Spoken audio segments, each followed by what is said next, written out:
Bir neçə saniyəlik bu giriş kadrı fərqli keçmişlər tək bir gələcək üçün birləşdirir.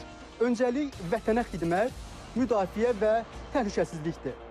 Biri rəqəmlərlə müdafiə edir, biri qanunlarla, digər isə ən müasir texnologiyalarla və s. Bir sözlə, gücün və beynin birləşdiyi və Azərbaycan ordusunda intellektual idarəetmə bölmələrin yaradıldığı Milli Müdafiə Universitetindəyik. Bu bölməyə hər kəs seçilmir. Yüksək bal, xarici təhsil, real nəticə. Seçim məhz bu meyarlarla edilir. Məqsəd aydındır. Bu təşəbbüsün məqsədi istedadlı gənclərin bilik və bacarıqlarından səmərəli istifadə etmək, onların karyera inkişafına dəstək verməkdir. Yeni konsepsiyaya əsasən sözü gedən çağırışçılar ilkin hərbi hazırlıq proqramını bitirdikdən sonra Milli Müdafiə Universitetinin tərkibində fəaliyyət göstərən xüsusi bölmələrdə xidmət edir. Bu bölmələrdə 600 və daha yüksək bal toplamış, dünyanın ən yaxşı 500 universiteti sırasına daxil olan təhsil müəssisələrində təhsil almış, həmçinin Respublika və fən olimpiyadların qalibləri xidmət edir. Burada gün dinamik başlayır. Bir tərəfdə strateji düşüncəni inkişaf etdirən şahmat,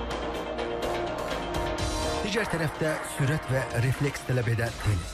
Amma hərbi intizam unudulmur. Hazırlıq ciddi şəkildə davam edir. Dəhlizlərdə sükut olsa da proses dayanmır. Hüquq, idarəetmə və analiz kimi mövzular daim diqqət mərkəzindədir.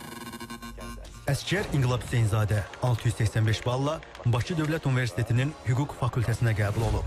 Qəbul balına görə prezident təqaüdünə layiq görülüb. O həm də xaricdə təhsil dövlət proqramı çərçivəsində Amerikanın nüfuzlu Berkeley, Kaliforniya Universitetində magistr dərəcəsi alıb.